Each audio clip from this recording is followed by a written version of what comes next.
Oh, oh, wait. Yes, yes, sound. Yes, Blue Arrow says there's sound. Big Tech says there's no sound. Yes. Ha. Hallelujah. Hey, I don't know what kind of church you guys went to, but where I grew up in church, we would have done some shout music. Do do do do do do do do do do. You know what? You guys are amazing. You guys came back. You could have just been like, time for us to kick rocks because this guy can't work his equipment. Let's go play horseshoes or bingo or something like that, or Nintendo. All right. Okay, so we are back. And I do apologize, but you guys are amazing. You came back. You're right back in there. And I am absolutely loving it. You know, I think maybe the devil is mad because there's going to be a lot of truth being told here today. And I think that it's pretty important that we're pretty diligent about telling that truth. And I think before my feed got cut off, we were talking about the importance of a well-formed worldview, and I think I was using I was using an analogy from Lord of the Rings, if I'm not mistaken. Lord of the Rings, the Battle of Helm's Deep. What was the situation? Lord of the Rings, Battle of Helm's Deep went something like this. It was basically a situation where Aragorn, the leader of the Fellowship, said, you know what? We've got a lot of people here.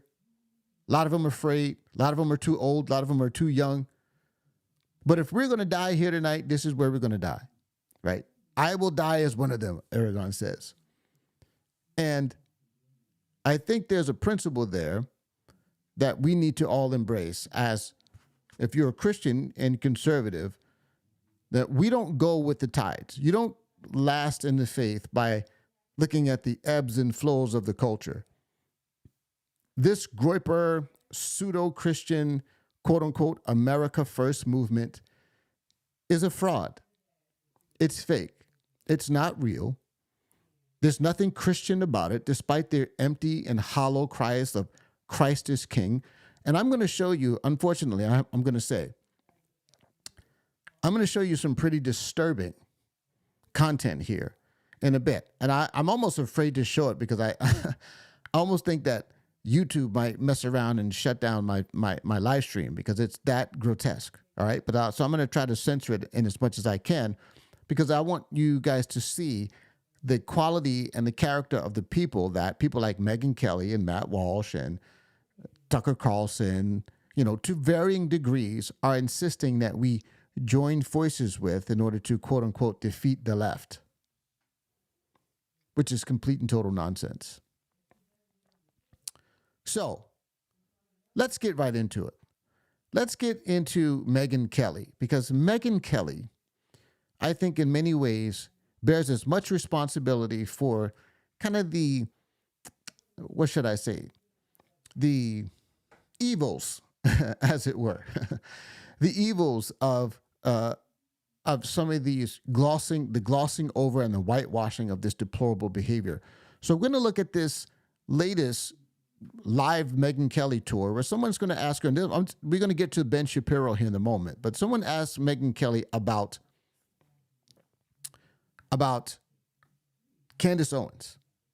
And I thought that her answer about Candace Owens was telling. And so we're going to play that, and hopefully we can get this going. Because I want you to see how bankrupt some of our media people are. Hi there. Hi, Megyn. First of all, congratulations on your trip to space. You're an incredible astronaut. Thank you. And it was Have you been?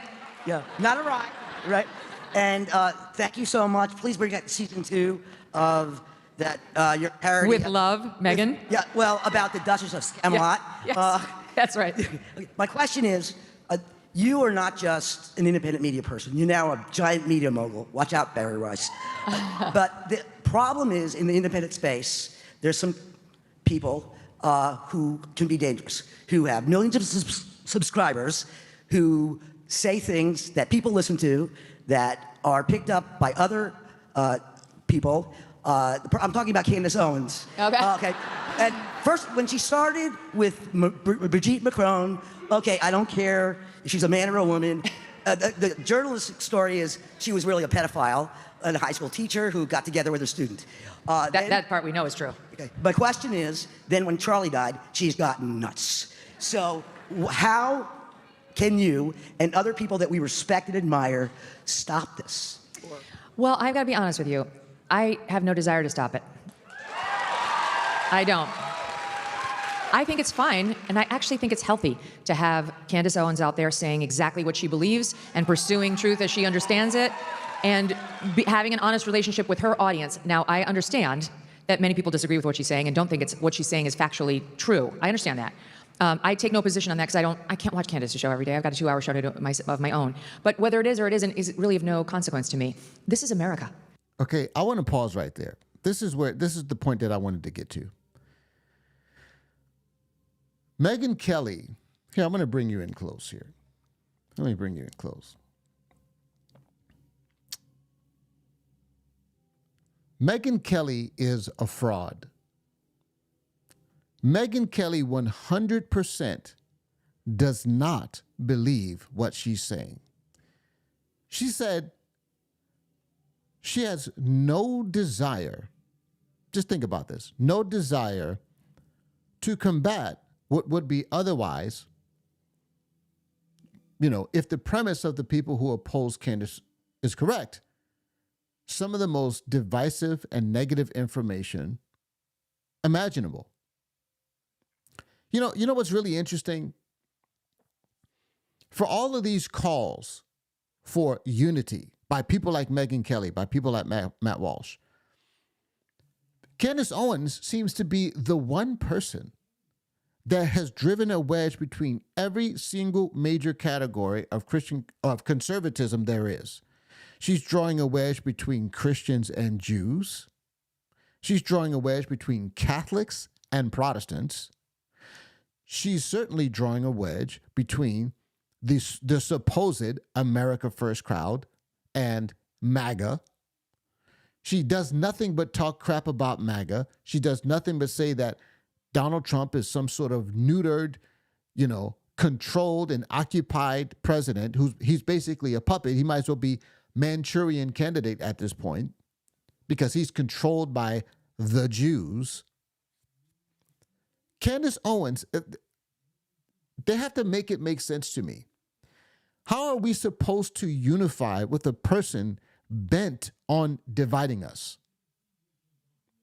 You see, I have a theory about why Megyn Kelly is doing this. Because I saw just recently that apparently Candace Owens has the largest podcast in the world or something like that. I don't know. I think she's overtaking like Joe Rogan. Don't quote me on that. But if she doesn't have the largest podcast in the world, she has something akin to it, something very close to it. And that alone just tells you how big of a cultural phenomenon she is. She's kind of a whirlwind. And I just think that Megyn Kelly is doing what we call making a business decision. We used to talk about making a business decision in basketball.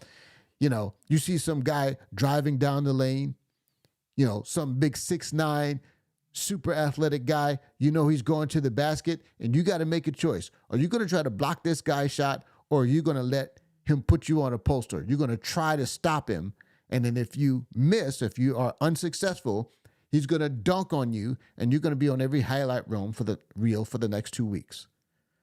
And oftentimes, they say, I made a business decision to let it go. This is what I think Megyn Kelly's doing, because she doesn't believe what she says. Think about how destructive. Just think about this. Think about how destructive the media has been over the last 8 years. when people get up there and Candace Owens is literally implying, and she tried to act like she didn't understand this when Ben Shapiro mentioned it, but she is literally implying that Charlie Kirk's own wife, Erica, is complicit. If not complicit, at least as not as committed as Candace is to finding out who really killed her husband. How are we supposed to unite with someone like that? It's unbelievable. So this is the backdrop. So I'm gonna bring her back on camera here, because I do think it's important to hear the rest of what she's saying. But I just wanted to frame Megyn Kelly's duplicity and her dishonesty, and we're going to see more of this as we go on. She's entitled to her point of view. She's entitled to say it, and she does it very articulately and brilliantly.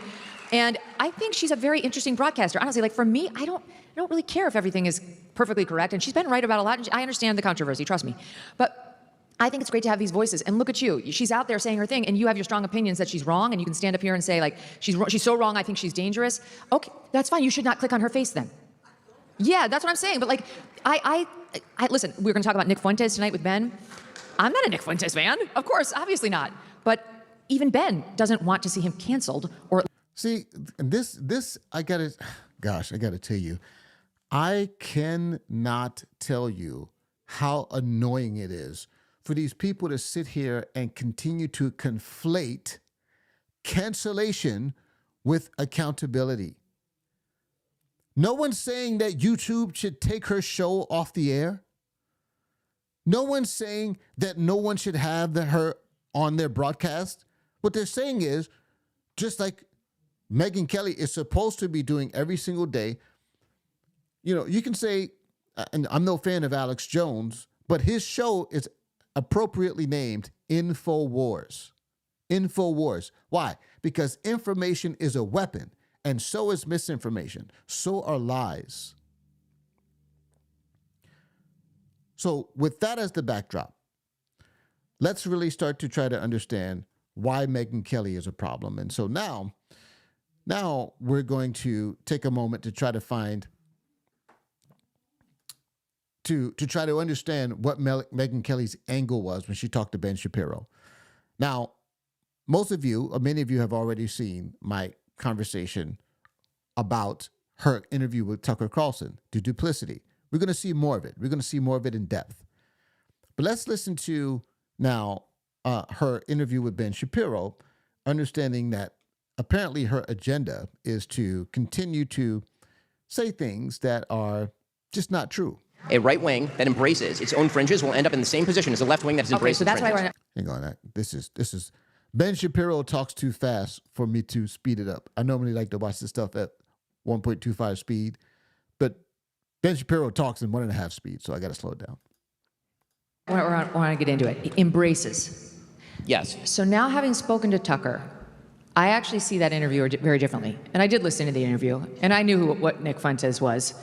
And I think he did show himself to be who he is. It wasn't his most vile stuff, but you got the feel for what this guy was. But I really think Tucker was talking to him, Ben, to put like a bumper on this guy.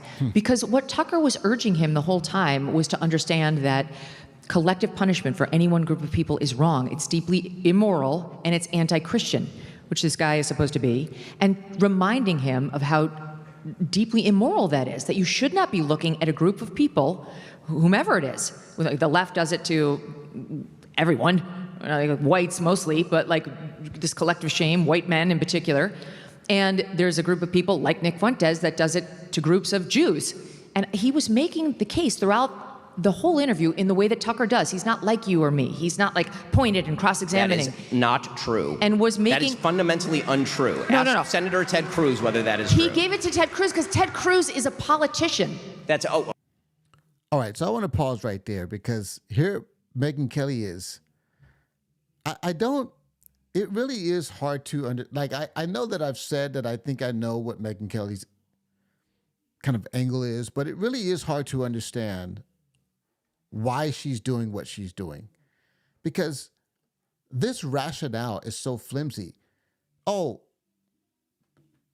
Tucker Carlson has special treatment for politicians, that he reserves all of his smoke for politicians only.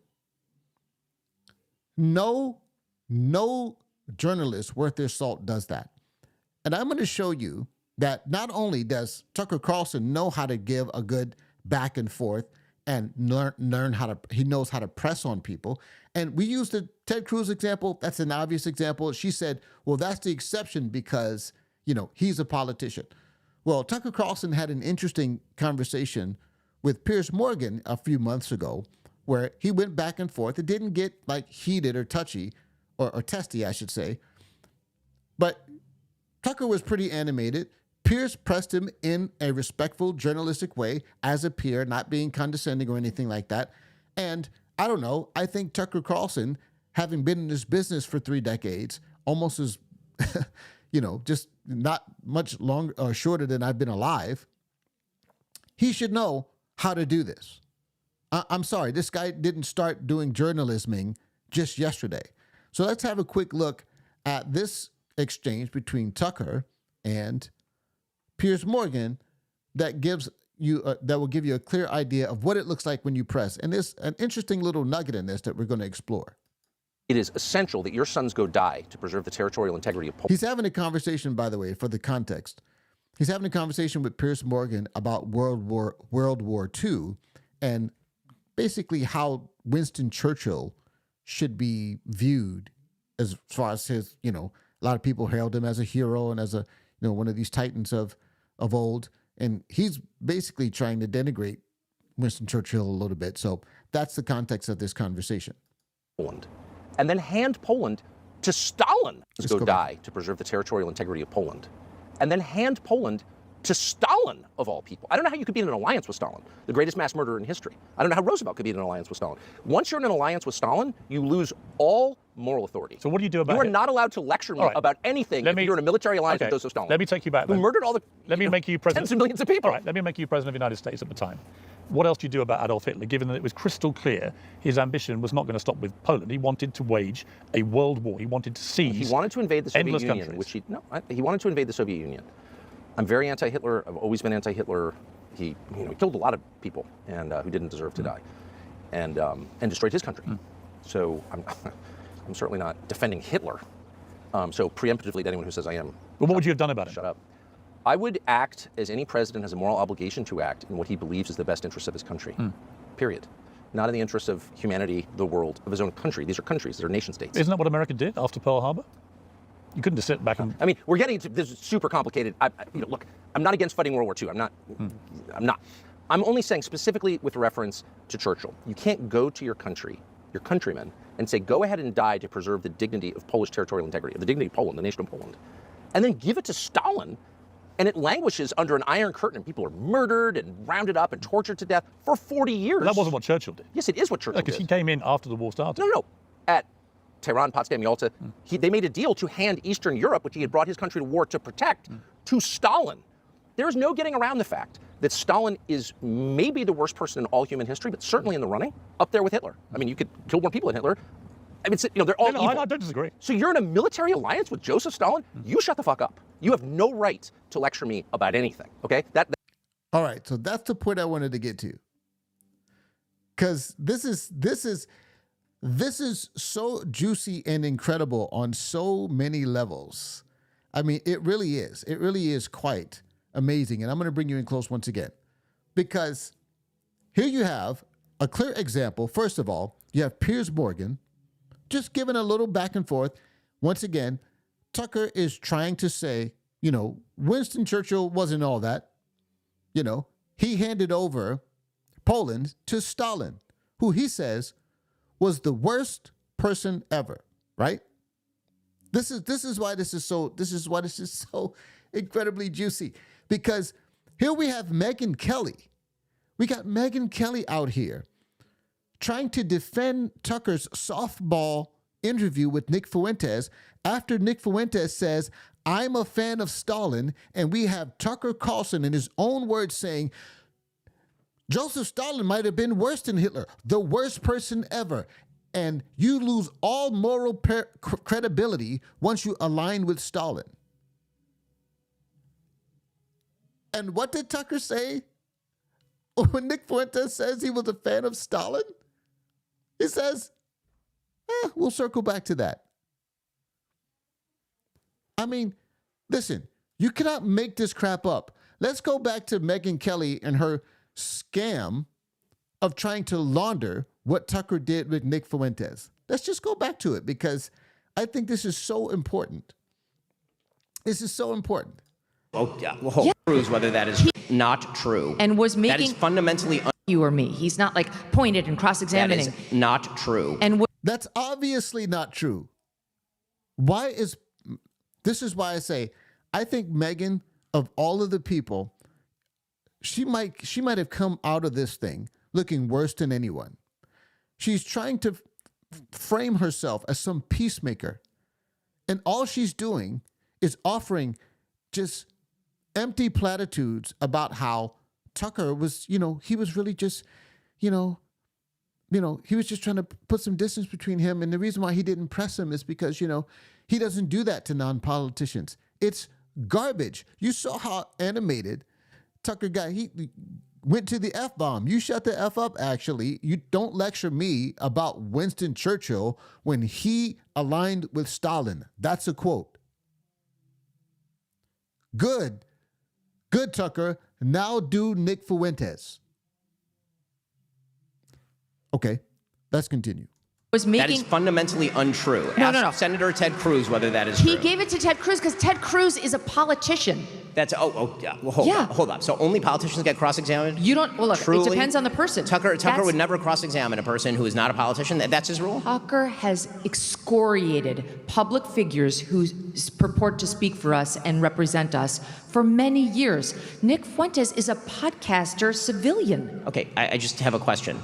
We all in our industry are constantly excoriating people who are in our industry. It happens all the time, every single day. Okay. Okay. Again, but we're talking about his interviews. we can agree to disagree on your interpretation of what Tucker was doing there. I think everybody should watch and determine for themselves what they think Tucker was doing in that interview. And I urge you to watch it back to back with the Ted Cruz interview to determine whether you think that was an aggressive Tucker Carlson interview. And you can judge for I yourself. didn't say it was aggressive. My opinion. I didn't say it was aggressive, and I don't think he would say it was aggressive. And I think his point was, this guy, first of all, he's become a behemoth, sadly. He's got 5 million viewers on Rumble. He's got 1 million followers on X. I agree. This is all before Tucker Carlson. And he was platformed, I hate that verb, but he was platformed by Patrick Bet-David. And he went on Dave Smith's show, and he went on another big show. He's been getting more and more purchase in the political ecosphere, including... Again, the reason why she's going through this exercise of, hey, look at how many people had Nick Fuentes on. I've said it again. I've said it before. I'll say it again. This is a straw man. This is a straw man. And this is how you know people don't respect you. When they give you stupid and easy to debunk platitudes about things, when they try to make a point and refute a point that you were not making. Ben Shapiro has already said, he said explicitly, even in the video, in the very video that she played, where Ben Shapiro took that 40 minutes to basically take Tucker Carlson to task, he said from the very beginning, this is not about canceling. Canceling is when you say people should be deplatformed. What's a platform? A platform is YouTube. A platform is, Apple Podcasts. A platform means you can't get your voice out, that people can't hear or consume your content. Nick Fuentes is on Twitter. He's on Rumble. He's getting on these. No one is saying that you can't talk to him. But the way you talk to him and what you talk to him about, that kind of matters a lot. All right, let's continue. Right wing. And I think that's Patrick bad. Bet-David has a huge show. I know, but did you know that Patrick Bet-David had him on? Did his life blow up? Patrick Bet-David did a significantly more aggressive interview with Nick Fuentes than Tucker did. Okay, but my point is simply he's growing. He's growing in stature. And so what I saw... No, that wasn't your point, Megan. Your point was actually other people platformed him. Why are you mad at Tucker? Now you're moving the goalposts. Tucker do was not whitewash his ideas, but try to put bumpers up on the guy. Well, I know Tucker well, and I think that was his approach. And the way, if you want to put a bumper up on Nick Fuentes, is it helpful to say, you're fucking vile, you're an anti-Semite? Yes. No, it isn't. Yes, it that is. doesn't put a... Yes, it no, is. it isn't. That makes Yes, the it audience is. feel good because you have hand-to-hand combat, but it doesn't help... You know, I got to tell you, I think Megyn Kelly, she lives on a farm where all they do is bale hay because she's got plenty of straw to build these straw men. No. If he would have did one simple thing, why do you like Stalin? He's the most evil person in the history of the world. According to Tucker, no one's more evil than Stalin. Isn't it wrong to show affinity for someone who murdered millions of his own people? That's not saying you're a effing Nazi or whatever she said that he should say to him. That's not doing that. I'm telling you, Megyn Kelly has no respect for you. She thinks you're a child because these arguments are sophomoric and completely nonsensical. change that guy's view or his extremeness at all. Okay, I'll tell you what doesn't change Nick Fuentes' view. Tucker Carlson with his arm around Nick Fuentes, grinning for the camera, while Nick Fuentes tweets out America first, and then triumphantly goes on the air the next day to explain that he has essentially used Tucker Carlson as a vehicle for manipulating other people. Okay, that's what Nick Fuentes is saying, not me, Nick Fuentes. Okay, and Nick Fuentes, and by the way, I will again say that Tucker Carlson, when you say to somebody in an interview, do you condemn anti-Semitism? And then the person says, sure, which is what Nick Fuentes said. He said, I'm not an anti-Semite, which is blatantly untrue. Yeah. A responsible journalist would then follow up, demonstrating that that is false. Tucker did not do that. He allowed him to get away with that, and then he allowed him to talk about, quote-unquote, organized Jewry, followed by... Organized Jewry is exactly the term you used when you're an anti-Semite. Oh, boy. Nick Fuentes being treated to a disquisition by Tucker Carlson about why Christian Zionists of all human beings on earth are the people that he hates the most. He took that back. You can't take that back. How do you take that back? He did. How? Because What do you say? Whoopsies? Whoopsies? If you say...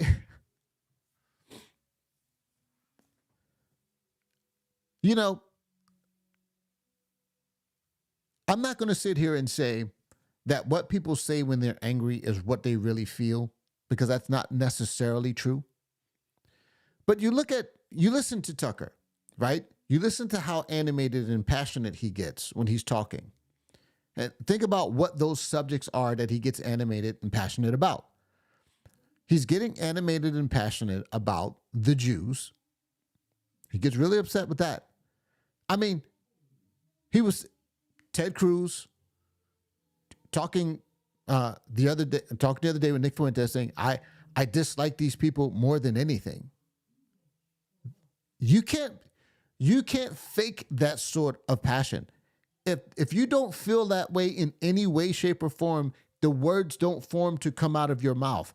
He wasn't in a heated argument in the midst of a heated exchange with someone who had just insulted him. Maybe you could use that lame excuse when he was talking to Ted Cruz, because he kept saying that Ted Cruz was calling him an anti-Semite, which he did not say, right? We're talking about the actual words he used.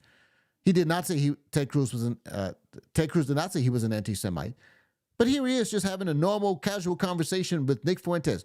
You know what people generally do when they're trying to form a connection, when they're trying to form a bond with someone, they're trying to show that they have common ground between them? They say something like what Tucker Carlson said, which he knows that Nick Fuentes has a similar sentiment about the so-called Christian Zionist. He was trying to build a bridge. He was trying to say, hey, you know what? I also have some, pretty interesting feelings about people who are pro-Zion. I hate them too. Aren't we kind of the same? And this is why Megyn Kelly's bullcrap defense of him is so despicable, because she's trying to say, well, he was trying to place some distance between him and Nick Fuentes. That wasn't, even if you say that he was trying to do that in certain respects, that wasn't all he was trying to do. It was very clear he was trying to be peaceable, that he was trying to say, hey, this guy is not beyond the pale per se. He might have some wonky views. We don't agree on everything, but let's see where we can work together to get the Jews out. That's what he was doing. Then he should explain why it was wrong. He should explain why Christian Zionists are actually wonderful people. Tucker is very quick to self-flagellate, and he went on with Dave Smith the next day, the next week, whatever, Monday, Tuesday this week, and said, that was stupid. I didn't mean that. He said, I'm angry at people like Lindsey Graham. I'm angry at people like Ted Cruz because... Is Lindsey Graham even a Christian? What? He thinks they run headfirst in these conflicts and they don't think about what's going to happen to American kids. Hold up. If we're talking about firing inside the tent, whatever you think of Lindsey Graham, okay, and I'm not a huge Lindsey Graham fan, he votes with the President of the United States 100% of the time, and Tucker spent yesterday's show excoriating him as a psychosexual death worshiper. Does that sound like firing outside the tent? Again, these are the questions. I'm not offended. Again, the questions that I'm asking here, I'm not asking you to do anything, Megan. No, I know. Okay, I know. I'm not. Our beef is not with each other. I'm not, okay? When I draw a line with regard to what I believe Tucker Carlson is doing to the conservative movement and what he is fomenting, that is because that is my info, and everyone can make their own decision as to whether they think that I am right or whether I am wrong and where they choose to draw the line with regard to the conservative movement. The question for me is always whether somebody's statements are forwarding moral values that I think are worthwhile. I did not get into this business for the money or for the clicks. You didn't either. Neither did he. What was that? Neither did he. I mean, he may not have. That's fine. I certainly did not. I'm only going to speak for myself. And what that means for me is that if I see somebody breach basic moral values by having on a Nazi, and in my own view, you can take your own view, in my own view, gloss the Nazi, then I'm going to speak out about that, and I'm going to point out that there is a long pattern of him ideologically laundering terrible ideas over the course of the last 2 years, ranging from traveling to Russia to sniff the bread and explain why the Russian regime is actually wonderful, to saying last week that the Venezuelan regime of Nicolas Maduro is actually not that bad because they're being attacked by, in his words, globo homo. Tucker's made the point. I'm not going to here to be Tucker's defender, but he's made the point. I'm not here to be Tucker's defender while I have defended Tucker for like the last 10 minutes. That Maduro is culturally conservative. Who gives a shit? The guy's a communist dictator. Everyone in his country is eating dog. He's shipping fentanyl to the United States to kill Americans. Why do I give a shit whether he's anti-LGBTQ rights? This is the number one thing about Nicolas Maduro. You know how far down the list you have to get before you can get to anything remotely recommendable about Nicolas Maduro? I did ask him yesterday about the criticism. Megan's nervous laughter and moving on is her conceding the point. That he didn't give Nick Fuentes a hard time, right? He didn't bring up the stuff that we were talking about. No, he didn't. And here's what he said. It seemed to think that we've way overstated the number of Jews killed in the Holocaust. He's ripped on poor Usha Vance in the most offensive terms, which I mean, so what do you say to those people who say, why didn't you raise any of that? You know, do your own interview the way that you want to do it. You're not my editor. Buzz off. I mean, I don't know. You want to go yell at Nick Fuentes? I'll give you his cell. Call him and go sit and yell at him and feel virtuous or whatever. That's up to you. I agree with him. By the way, I agree with him. I agree with him. He did the interview that he wanted to do for a reason. I think that was probably the most astute thing that Ben has said. Because it's Megan wants to pretend like Tucker has no agenda. He obviously does. Here's the other thing I want to say. We all have different approaches in this industry, you know, and there's been a lot that people in podcasting have said that I disagree with, including many of the names that we've discussed tonight. And we disagree too. I mean, yes, of course. But, I mean, yes, rarely, but sometimes we do. But my own personal approach, generally when it's someone who's on what I consider to be my side, the side of sanity. And this is the entire question, is whether I consider Tucker Carlson to be on my side. I got it. But I would just say, I absolutely do not consider him to be on our side. just for the record, my own general approach, and this is my audience here, so they know, is in general, I will take on a position and I will make clear how I feel. For example, I've been asked, and some of my audience is mad at me for this, but what do you think happened to Charlie Kirk? And I believe a man named Tyler Robinson shot and killed Charlie Kirk. I believe he was influenced by trans Tifa, radical trans activists, that he fell in with a lunatic that goes by Lance Twiggs, that guy was extremely radical, and that he and possibly a band of others convinced this guy that violence was the answer. And I believe others knew about it before Charlie was killed. That's what I believe. And until you can show me cold, hard proof that it was something other than that, that's what I'm going with. And I don't want to do or say anything that will jeopardize the FBI investigation and prosecution of that guy to make sure he spends the rest of his life either behind bars or on the wrong end of a firing squad. But so I feel like I can make these points without attacking people who generally are on my side in fighting the deranged leftists who are killing us. But my point is, so 2 points. One, you have to define your side. You do. There are limits to the All side. the people who don't want to kill others based on their political ideology. So I would agree with that, except for the fact that, as you showed, Nick Fuentes wants to kill others based on their political He's not ideology. on my side. He's not with me. My point is that Tucker treated him as though he was on his side. And I see it differently. I think he did an exploratory interview where there was a possible attempt to put a bumper up on this guy. I think that we don't have to go over ground that we've already covered. We can agree to disagree on that, and everyone can make up their own mind after going and watching the interview yourself. Obviously, this is true. Now, this is the interesting thing. There's another part, this is kind of a second part to this interview, where Megyn Kelly effectively accuses Ben of effectively starting this whole kind of beef, right? And I want to see if I can find it. I don't know. I think we've watched enough of this to kind of get an idea. But she accuses Ben of starting it by saying, well, Ben, you basically attacked him, and then, he's a 800-pound gorilla, and then so he's going to obviously respond. So she said, effectively, that, Ben, you started it because you called him by name, and she tried to make it seem like, well, my personal approach would have been different. But I want to show you, this is why, and there again, not only it's really important to have context when people say certain things, because sometimes people want you to believe things that are true, while at the same time pretending like the internet doesn't exist and it is not forever. So I want to show you, just like I did the other day, that Megyn Kelly is lying, because she did the very thing that she says she doesn't do, or that she doesn't want to do. She doesn't want to attack people on her side. She don't want to call their name out. She's going to say what she thinks, blah, blah, blah. But let's look at this, because I alluded to this the other day. But her and Matt Walsh had a pretty interesting exchange, and here's a little bit of context. I try not to get into public spats with people on our own side, which is why I quite frequently let it slide when people on our side, who I thought were friends or at least friendly, take shots at me, which happens all the time. But I feel it necessary to bring this up now because it will provide some important context to Megyn's remarks last week. And also, I think the conflict between feminism and what we now call the traditional view of marriage and gender roles is coming to a head. It's coming to a head on the right. And now is the time to get it all out in the open. As conservatives, we have to decide if we want to conserve the view of the sexes that was held by basically everyone in the world for all of human history until the middle of the 20th century, or if we want to conserve feminism. We can.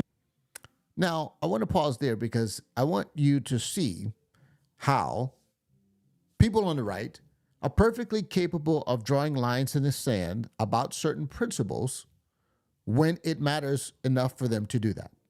Now, there are two approaches you can have to this.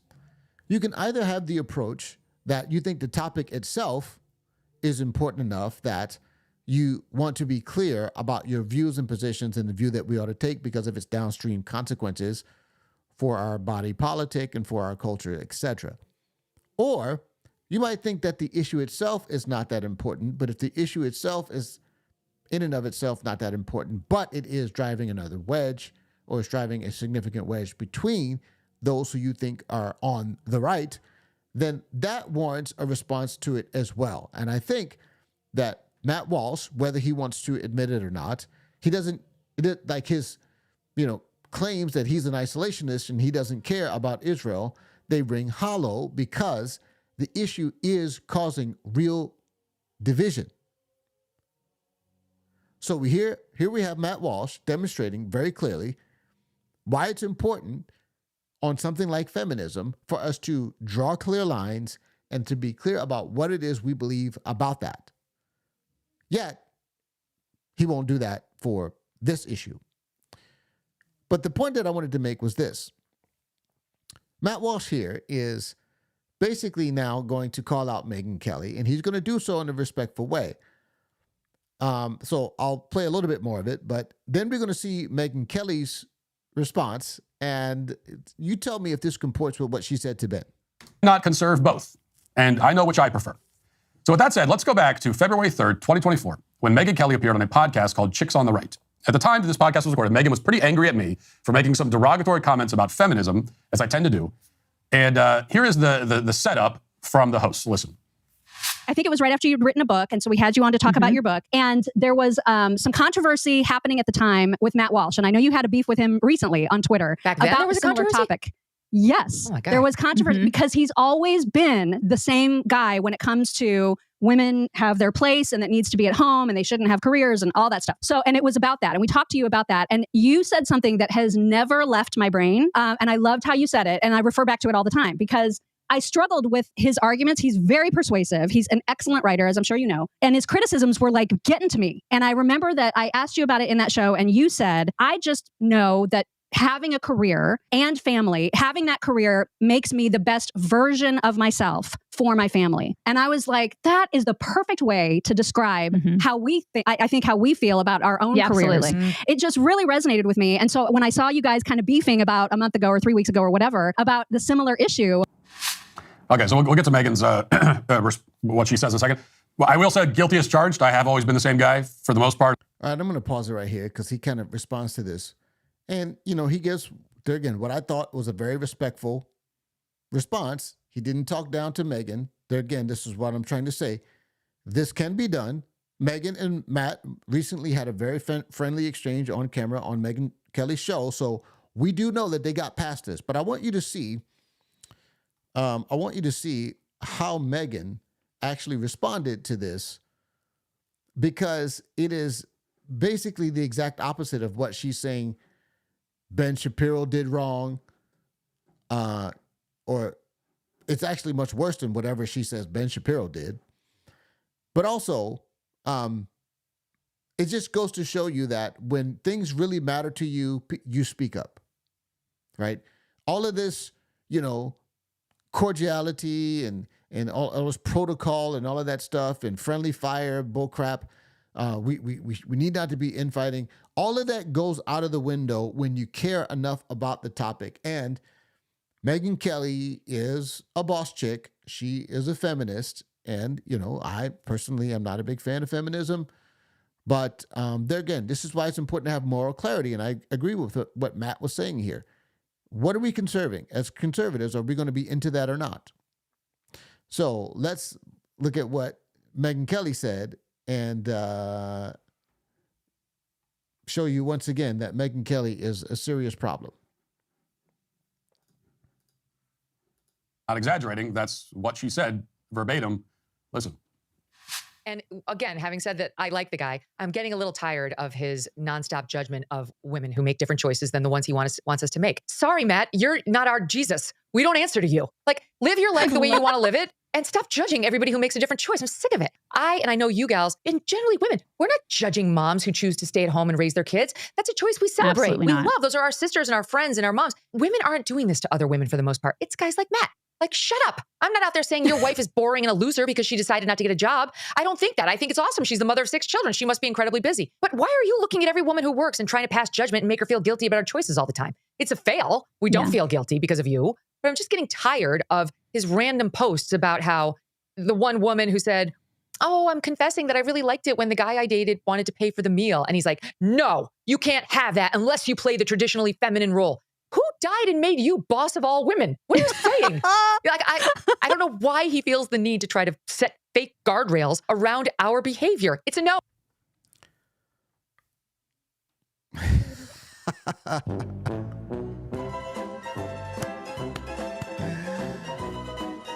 It sounds to me like Megyn Kelly, by her own standards, is trying to cancel and censor Matt Walsh.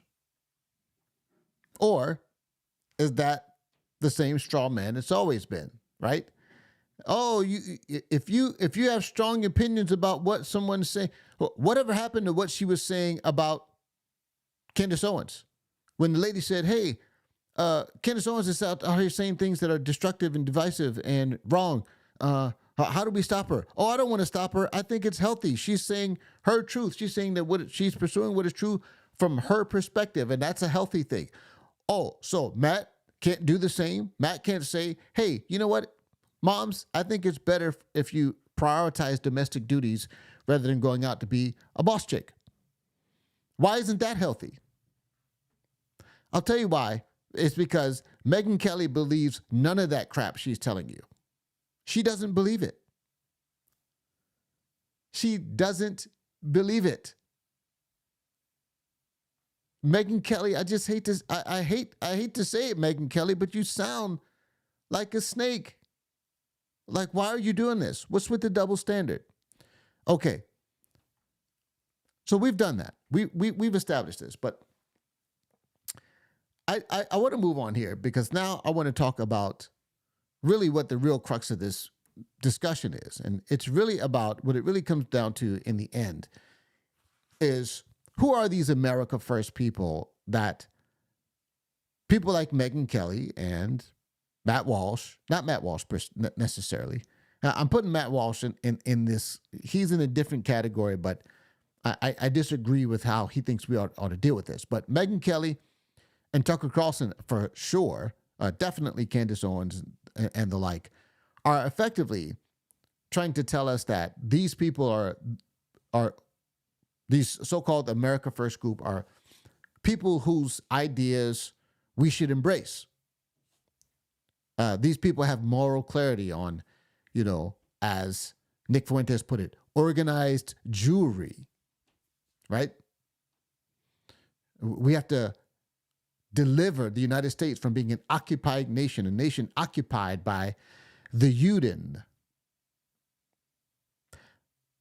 Who are these people? You know what I really think they are? I think that they are actually the new version of Black Lives Matter, BLM. Because it's really interesting that these people always, the one unifying principle of the so-called America First crowd, because you think about it, even if we grant that Candace Owens is a person that we don't respect, she is a very different person and has very different perspectives than someone like Nick Fuentes. And we could say that the same thing is true about someone like Brett Cooper. But then there are a lot of people who are kind of in this general zone of kind of anti-Jew, anti-Israel at least, that are very different. You got your Zoran Mamdanis. You got your then you got your Ian Carroll. So Zoran Mamdani is obviously not an America First guy. He's on the left. But the point is that there are a lot of people who are kind of, quasi-right, right? Right adjacent, maybe you might say, who have this just visceral hatred of all things Israel, right? And that's what they say it's about. Not Israel first, America first, but this is a scam. Much like Black Lives Matter had a phrase that was universally accepted as true, just like America First.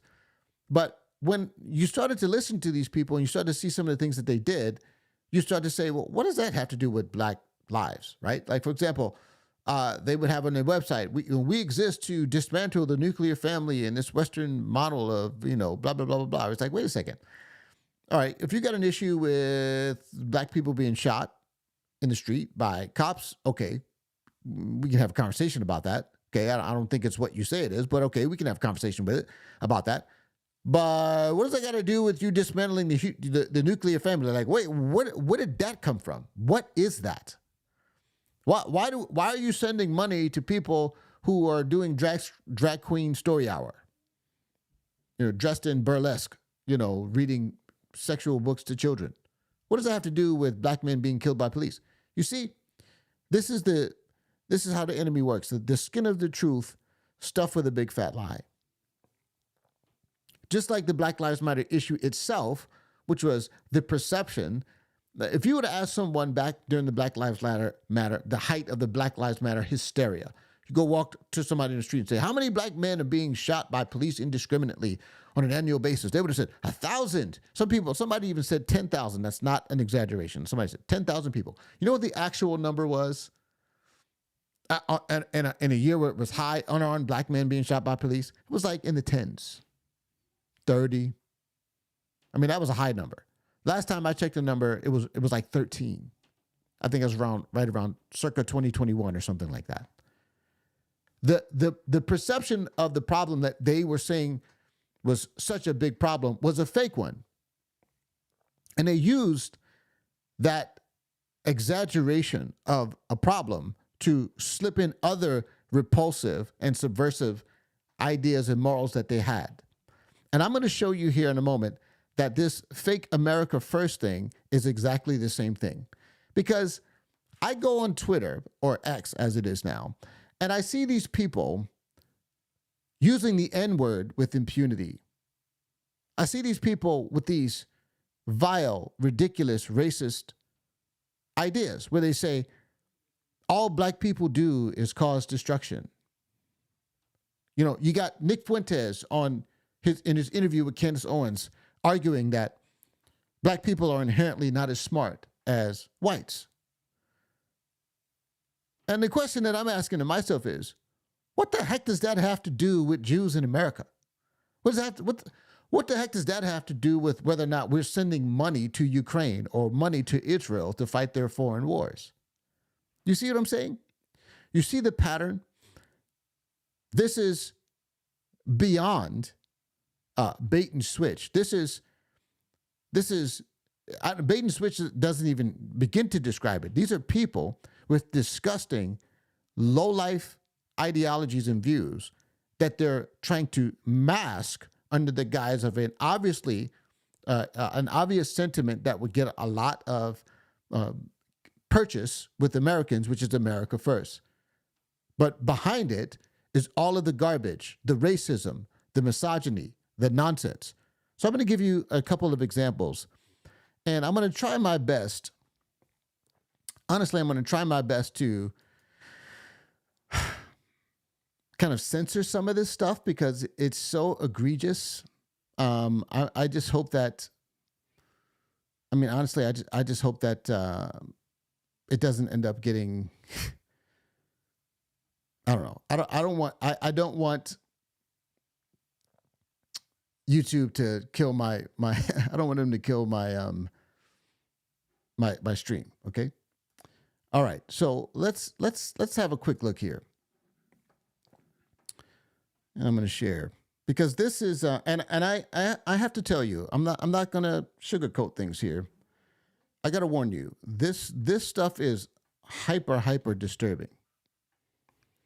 So I want to show you this young woman.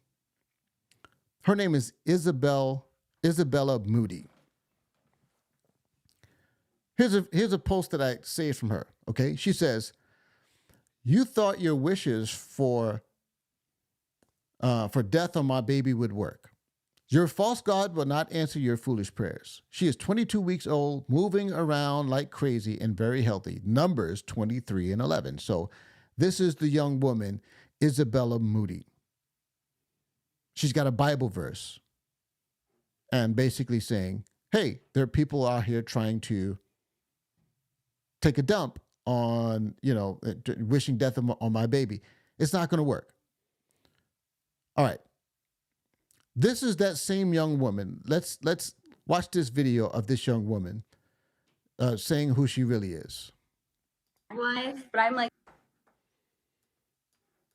news. I actually don't want kids. So this is the funny thing about my Twitter.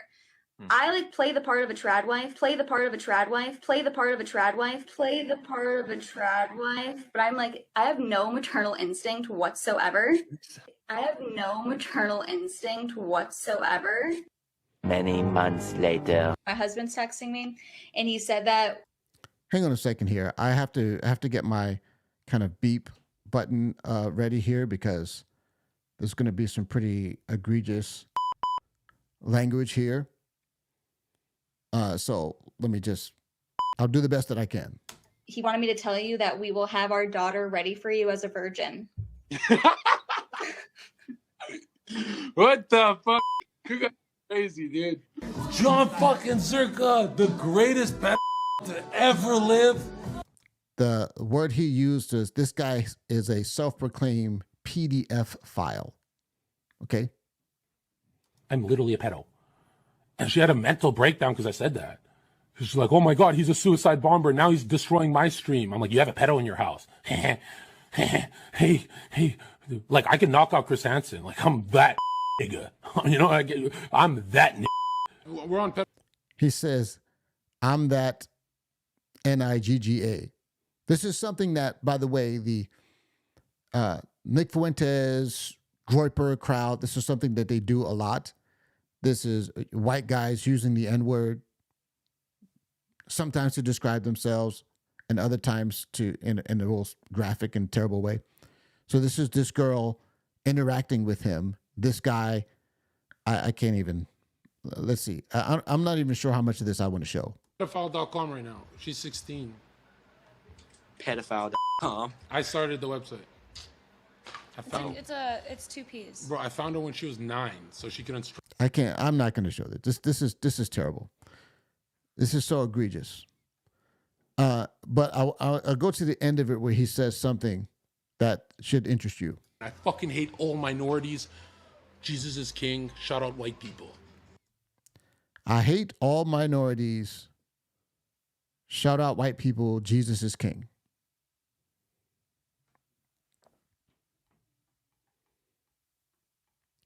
I'm trying to explain to you, this filth is so common amongst the Nick Fuentes Groyper crowd. This is not a one-off. I want to show you something that this Isabella Moody girl, this same girl who is basically talking about how she says she's going to say you can't spell Jew without ooh, ew.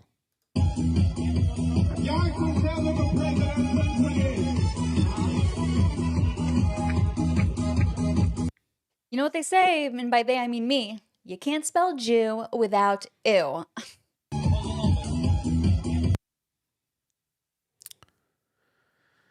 This one that I'm going to show you is probably the most jarring one. This one took me back so much. I was just like, okay, this is the so-called America First crowd on X. Yikes. But who's gonna protect you from him? From that Nick? Have you heard the stats, bitch? Do you read them? Numbers don't lie, bitch, okay? All right. Looks like we have another future single mother right here, and hopefully she stays unbeaten. Praying. She said, who's going to protect you from him, from that Nigger? I beeped it, by the way. She said it. There was no censor there.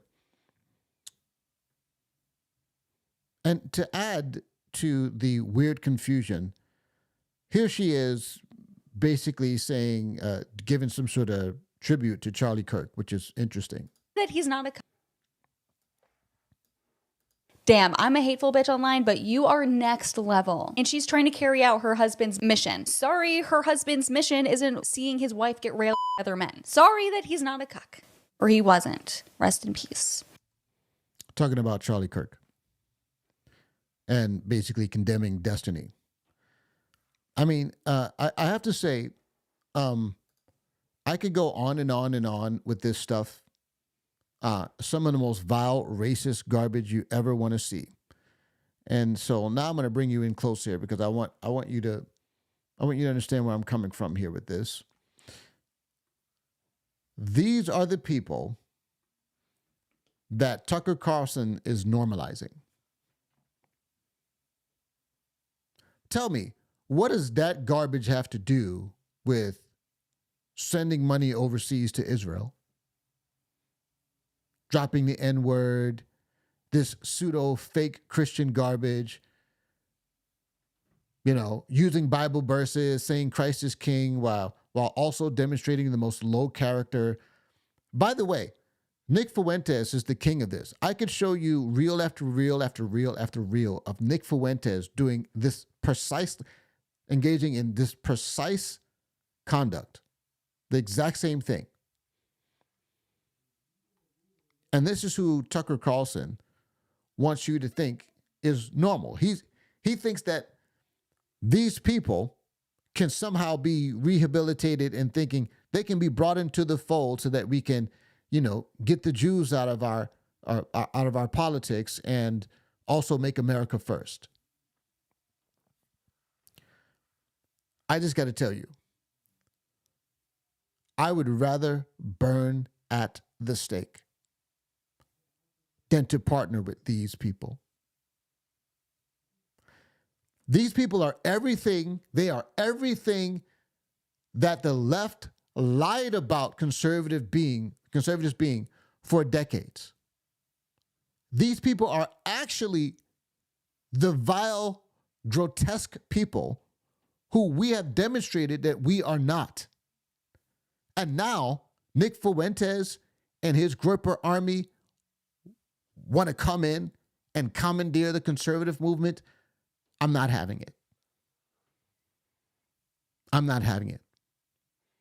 And I wouldn't give a crap if the whole conservative party became this garbage. I wouldn't move off this square a single millimeter. These people, if they don't repent, are on their way to hell. There is no God that they serve that has anything to do with the God of the Bible. These gods are idols. They are false. These people's ideology is vile and wicked and demonic, and it needs to be called out as such. There is a Grand Canyon of space between us and between them, I should say, and real conservatives. God-fearing, God-loving, Christ-centered conservatism. This Christ is King mantra is a scam. It's an affront to all that Jesus is. And so you can tell Tucker and Megyn and whoever else is laundering this garbage, no thank you. No thank you. This stuff is so vile, it almost makes me have my own conspiracy theories. It almost makes me, because, there's this thing, Tucker Carlson and Nick Fuentes were throwing back and forth accusations of being a Fed, right? The idea that Nick Fuentes is basically some government operative who's functioning like a psyop, where he's going to go in and from the inside cause the conservative movement to implode, but he's an operative, like a spy. This stuff, that when I see stuff like this, I almost believe it. I mean, I don't have any evidence of it, but it's hard for me to understand how that these people are even real.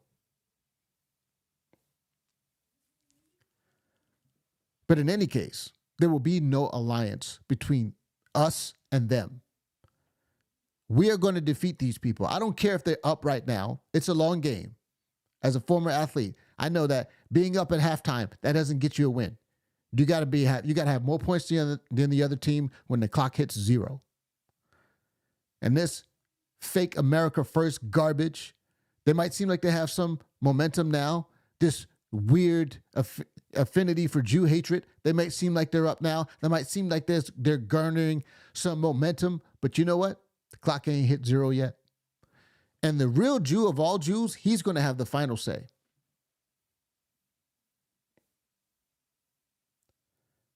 I appreciate you guys sticking with me this long.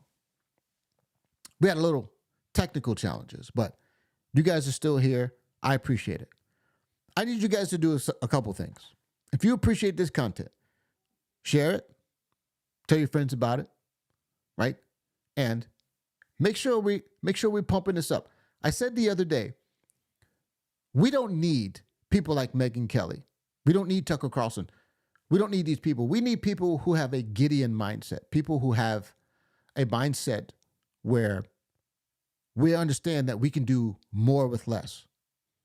We don't need people who are fearful, and we don't need people who are careless. Those are the two groups of people that God told Gideon to get rid of. He said, everyone that's afraid, they can leave. He said to Gideon, I'm gonna deliver you. I'm gonna deliver you from your enemies. But everyone that's scared, they can go home. And everyone left. And then he says, everyone who's not really paying attention, that's really the implication of it. He said, people who go down and drink water with their hands cupped like this. These are people I want you to keep, right? Because they got their eyes up, they're paying attention. The ones that get down on all fours and lap like a dog, and basically they put their mouths to the water without lapping it up, you can tell them to go home. I appreciate that they're not afraid, but they're not watchful.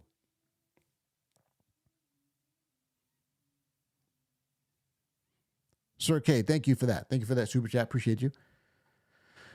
We need people who are not afraid. And so I feel like we got a nice little core right here. The 30-something of you who are in this chat right now and a couple hundred who have come by, appreciate you. We appreciate you because we need a people who do not cower or fear or bow down to any trends or fads. This America First thing is a scam, and we're going to expose it. But friends, I think it's time for me to go. I think it's time for me to head out. It's getting late. It's the Lord's Day tomorrow. I got to get ready to go and serve. So I hope you guys had a good time going through some of this information.